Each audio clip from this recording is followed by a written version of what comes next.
안녕하세요. 부동산 DJ 한정훈입니다. 자, 올해도 이제 12월 중순을 넘어서 거의 서서히 가고 있습니다. 자, 지금 시점에서 가장 궁금한 게 뭘까를 한번 생각해 봤는데요. 시간이 점점 갈수록 이 양도소득세가 가장 문제가 되지 않을까 싶어서 양도소득세 중과가 내년에 다시 이제 중과로 갈 건지 아니면 지금처럼 일반 세율로 갈 건지 이게 너무 지금 가장 궁금해하지 않을까 싶어서 과연 양도소득세 중과가 유예가 될지 아니면은 다시 중과가 될지 한번 짚어보는 시간, 제 생각을 알려드리는 시간을 준비해봤습니다. 자, 그리고 12월 23일 화요일, 원래는 저희가 수요일 날 세미나를 하는데요. 수요일이 크리스마스 이브잖아요. 그 이브 날은 즐겁게 가족과 함께 보내시라고 제가 23일로 화요일 날로 하루 땡겼습니다.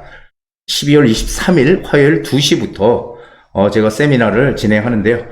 2026년 부동산 시장 대전망 그리고 확실한 재개발 투자처를 찾는 공식을 공개해드리는 그런 시간을 준비했으니까요. 오시게 되면은 이렇구나라고 획기적인 그런 사고를 가질 수 있는 시간들 아마 가지실 것 같습니다. 그러니까 오셔서 좋은 기회에 여러분들의 투자의 폭을 넓히는 그런 시간들을 준비했으니까요. 많이들 오셔서 내년 시장을 확 움켜잡을 수 있는 그런 기회를 얻어가시기 바랍니다. 자, 2022년부터 지금 양도소득세가요 1년 단위로 본래 양도소득세 지금 중과가 되고 있는데 다주택자 양도세 중과가 윤석열 정부 들어와서 중과해서 1년씩 유예가 되고 있죠. 일반 세율로요. 이게 왜 그래요? 규제를 풀겠다. 지난 윤석열 정부에서는 각종 규제를 풀겠다고 하고, 그래서 양도소득세 중과도 폐지를 하려고 했습니다만, 못했죠. 왜요? 한마디로 국회에서 쪽수가 안 되니까 못했어요. 그래서 궁여지책으로 지방세법 시행령을 개정을 해서 1년 단위로 양도세 중과를 일반 세율로 지금 계속 진행을 하고 있습니다. 이게 근데 내년에 이 다주택자 양도세 중과가 내년 5월 9일 날로 종료가 돼요. 일반 세율이 종료가 돼서 이제 중과가 되느냐, 다시 1년 동안 연장이 되느냐, 이런 지금 기로에 서 있는데요. 결국 이거는 지금 뭐라고 얘기를 할 수는 없겠지만 내년 초 세법 시행령, 지방세법 시행령 개정 안에서 과연 1년 또 유예를 연장할 것인지 아니면 다시 또 양도세 중과로 갈 것인지가 확정이 될 걸로 판단이 됩니다. 지금 양도세 보면요, 지금 현재 기본세율이 어떻게 되어 있냐면요, 6%에서 45%까지 돼 있어요. 6%에서 45%까지. 이 양도 차익이 1,400만 원이면 6%, 그리고 10억이 초과했을 때, 양도 차익이 10억이 초과했을 때 45%까지 중과가 된다. 그러니까 6에서 45%가 기본 세율입니다. 자, 그런데 여기서 이게 지금 현재 진행이 되고 있는 건데 여기다가 중과가 되면 이제 어마어마해지는 거죠. 자, 다음을 한번 보시게 되면요. 중과가 되면은, 양도세가 중과가 되면요, 조정 대상 지역 2주택, 지금은 6에서 45%까지인데요. 기본 세율이 최고가 45%잖아요. 45%에서 2주택이면 20%가 추가가 돼요. 그러면은 65%가 되는 거죠. 양도세가. 그리고 조정 대상 지역이 3주택이면은 45% 플러스 30%니까 어떻게 75%. 양도 차익이 정말 없는 거죠. 그리고 장기보유 특별공제, 집을 오래 가지고 있으면은 혜택을 주는, 양도 차익에서 빼주는, 양도세에서 빼주는 장기보유 특별공제를 적용을 지금 현재는 안 하고 있는데요.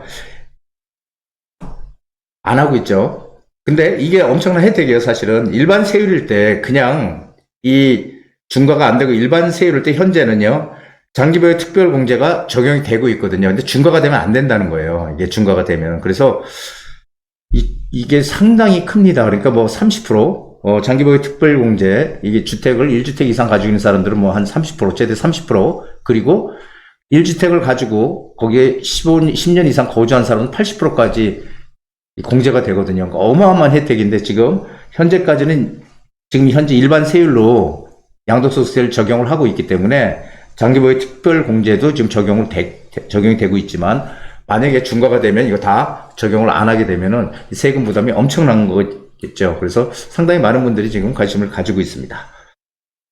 자, 다음을 보면요. 이 보유세 강화, 그러니까 보유세는 뭐예요? 가지고 있을 때 내는 세금이잖아요. 그러니까 우리가 보통 재산세, 그리고 종부세, 종합부동산세, 이거를 보유세라고 얘기를 합니다. 그리고 거래세는 뭐예요? 거래세는 우리가 사고 팔 때 내는 세금이죠. 그러니까 취득세, 살 때 취득세, 팔 때는 양도소득세. 그래서 지금 현재 정책의 기조는요, 이재명 정부의 정책 기조는 보유세를 강화하고 거래세를 완화하겠다라는 게 현 정책 기조입니다. 이거 지금 그래서 이 신문에 보면은 정부 다주택자 최대 12% 취득세 중과 완화도 검토한다. 지금 이렇게 돼 있어요. 그래서 기재부, 행안부, 국토교통부는 취득 보유 양도세 전체 구조조정 테이프를 마련하고 취득세 완화를 공식 검토한다고 밝혔다. 자, 취득세를 완화한다는 거. 자, 취득세를 완화해주면은 이게 큰 혜택일까요? 여러분들 취득세 완화되면 좋은 건 좋은 건데, 이게 큰 혜택인가? 이렇게 생각할지 모르겠죠. 하지만 그렇지는 않습니다. 한번 보시게 되면요. 자, 왜 정부는 취득세 완화를 지금 시점에서 얘기를 할까요? 여러분들. 왜 하필 지금 계속 대출 규제하고 규제 계속 규제하잖아요. 그래서 지금 서울, 경기도 12개 지역은 3중 규제로 묶여 있잖아요. 그렇죠? 조정대상 지역, 투기과열지구, 토지거래 허가구역, 이렇게 3중 규제로 묶여 있는데, 이렇게 갑자기 규제책을 계속 내놓다가 왜 갑자기 완화를 할까? 이렇게 얘기를 하시는 분들이 많은데, 여러분들 가만 보세요. 취득세가 중과가 되고 나서부터 시장은 지금 거래가 거의 멈추고 있죠. 거래 절벽 상황입니다. 거래가 거의 한 80% 가까이 줄었거든요. 11호 대책이 나오거든요. 10월 15일 날 11호 대책이 나오고 나서 거래량은 엄청나게 한 80%가 줄은 거예요. 지금 거의 80% 가까이. 물론 지역에 따라서 선호도가 높은 지역들은 신고가를 갱신하는 그런 것도 있지만 거래량 전체는 줄었다는 얘기를 드리는 겁니다. 자, 이렇게 되니까 거래량 줄면 어떻게 돼요? 지방 세수가 감소하잖아요. 지방에. 취득세는 지방세의 23%의 비중이 엄청나요. 크게. 이 비중이 엄청나게 큰 비중을 차지하고 있다는 거예요. 근데 거래 절벽이 되니까 거래가 안 되니까 지방세수가 감소하잖아요. 그러니까 지자체가 지금 계속해서 풀어라. 왜 묻고 있냐. 이렇게 지금 압박을 한다는 거죠. 그렇기 때문에 재검토가 필요하다. 지금 이렇게 생각을 하고 있다는 겁니다. 자, 그래서 이제 어떤 방향으로 갈 것이냐. 우리가 그냥 예측을 해보는 겁니다. 자, 1주택자, 2주택자는요, 기본세율입니다. 1에서 3% 기본세율로 가는 거고요. 그리고 3주택자는 4에서 6%. 지금 현재 조정대상 지역은요, 1주택자만 1에서 3%고요. 2주택자는 8%, 3주택 이상이면 12% 이렇게 되잖아요. 근데 2주택까지는 기본세율을 적용하자. 1에서 3%. 그리고 3주택자는 4에서 6%. 3주택자는 본래 우리가 현재 이 서울 같은 경우 투기과열지구로 지정이 되어 있는 서울과 경기도 지역들, 이런 지역들은 3주택이면 무조건 12%잖아요. 12%인데 이걸 4에서 6%로 낮추겠다. 그리고 4주택 이상, 그리고 법인, 이런 것들은 6%까지 하겠다. 엄청나게 낮춰주겠다는 얘기죠. 지금 거래세에, 특히 이 취득세를.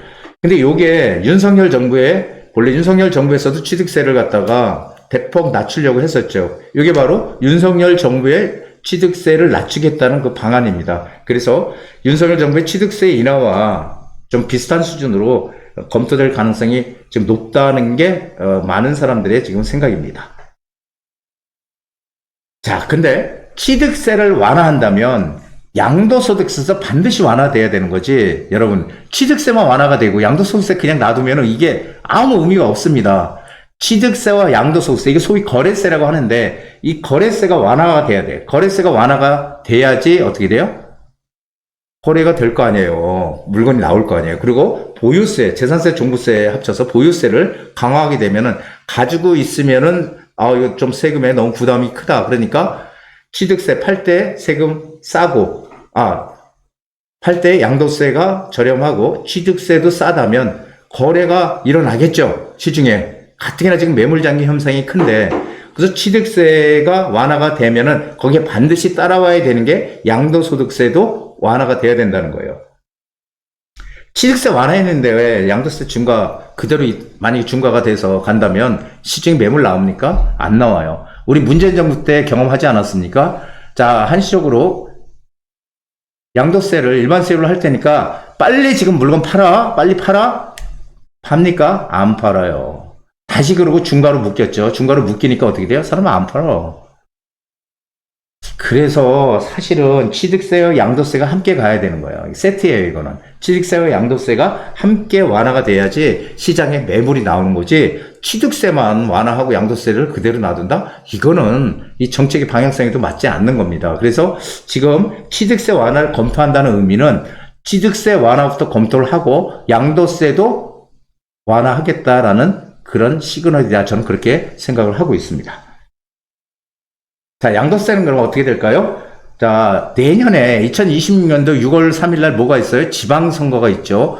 모든 정치인들이 가장 관심을 가지고 있는 지방선거잖아요. 그렇죠? 이 지방선거가 변수입니다. 그래서 양도세는 제가 판단하기는 폐지를 했으면 정말 좋겠지만은, 그렇죠? 그래서 거래가 정말 활발하게 막 되면 좋겠죠. 그리고 보유세를 높이고. 근데 절대 폐지는 안 할 거고요. 그러면 어떻게 할까요?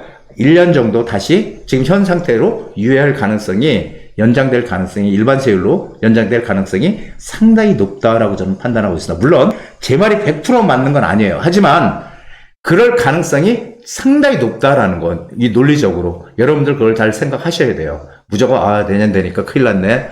5월 9일이 넘어가게 되면 양도세 이제 중과로 바뀌게 되니까 그 전에 뭔가 팔아야 되지 않을까? 이렇게 생각하는 분들 분명히 있을 텐데, 그것도 뭐 틀린 얘기는 아니죠. 내가 팔 수 있으면 팔면 돼요. 하지만, 제가 판단하기는 양도세는 연장이 될 가능성이 높다. 저는 그렇게 보니까요. 아마 잘들 판단해 보시기 바랍니다. 자, 마지막으로 2026년도는 저는 기회의 장이라고 보거든요. 왜 그러냐면은 모든 지표나 모든 것들이 가격이 올라가는 쪽으로 지금 방향을 잡고 있죠. 방향성을 가지고 있지, 하락하는 쪽으로 간다는 방향성은 지금 없다는 거예요. 전세도 오르고 월세도 오르고 매매가도 오르는, 공급 부족으로. 이 공급 절대 부족, 그리고 금리 인하. 야, 금리 인하 언제 되는데, 이렇게 얘기하는 분들이 있는데요. 금리 인하가 언제 되느냐가 중요한 게 아니고요. 제가 항상 말씀드렸듯이 방향성이 중요해요. 금리 인하가 지금 어차피 내려갈 거야 라는 그런 우리가 믿음을 가지고 있다면 그게 방향성 금리 인하로 간다는 거잖아요. 만약에 인하로 간다면 우리는 그걸 알고 있잖아요. 인하로 갈 거야. 단지 언제 갈지 모르지. 앞으로 2달 후에 금리 인하를 할지 6개월에 할지는 모르지만 어차피 내려갈 거야 라는 이런 방향성이 상당히 중요해요. 이건 불확실성이 해소가 된 거거든요. 재테크의 가장 큰 적은 불확실성이라고 제가 항상 말씀드렸죠. 그렇기 때문에 이 공급 절대 부족은 단기간에 해소될 수 없는 거고요. 그리고 금리 인하는 하나의 세계적인 하나의 커다란 흐름이다. 미국이 기준금리를 계속 내릴 거고요. 자, 그렇기 때문에 이게 지금 내년 시장의 두 가지 가장 큰 포인트, 키워드고요. 그리고 전세도 오르고 월세도 오르고 매매가도 오르는 이런 세 가지가 다 지금 상승을 가리키고 있어요. 지금 월세도 계속 오르잖아요. 그렇죠? 전세로 들어가고 싶은데 전세 대출이 예전같이 안 나오고 까다롭고 나오기 힘드니까 월세로 돌아가는 사람들이 상당히 많다는 거죠. 월세로 바꾸는 방향을. 그러니까 월세 값은 계속 오르고, 그렇죠? 전세는 매물이 없으니 오르고. 매물이 왜 없어요? 생각해 보세요. 지금 서울 전역 다 토지거래 허가기로 묶었는데, 경기도도 12개 지역이고요. 그런 지역들 전세 물량 안 나오잖아요. 그걸 갖다가 뭐 거래가 돼서 들어가서 거주를 해야 되니까 전세를 놓을 수가 없잖아요. 그렇기 때문에 전세 매물이 지금 씨가 마르고 있다. 이거는 팩트예요, 팩트. 이거는 뭐 그냥 대충 얘기하는 게 아니고요. 자, 지금 이런 시장에서 내년에 우리는 어떻게 될까요? 우리가 돈이 많다면 재건축 시장으로 들어가면 돼요. 하지만 양코가 커지기 때문에 외곽 지역으로 가면 안 되고 중심 지역으로 들어가야 되는데, 중심 지역으로 들어가려면 돈이 많이 들어가잖아요. 재건축은. 우리가 매덕 가지고 되는 게 아니잖아요. 재건축 아파트 투자하려면. 그러기 때문에 재건축, 도심에 공급할 수 있는 유일한 방법은 재건축과 재개발이잖아요. 그래서 재건축은 돈이 너무 많이 들어가니 우리한테 기회는 뭐예요? 재개발 시장이라는 거죠.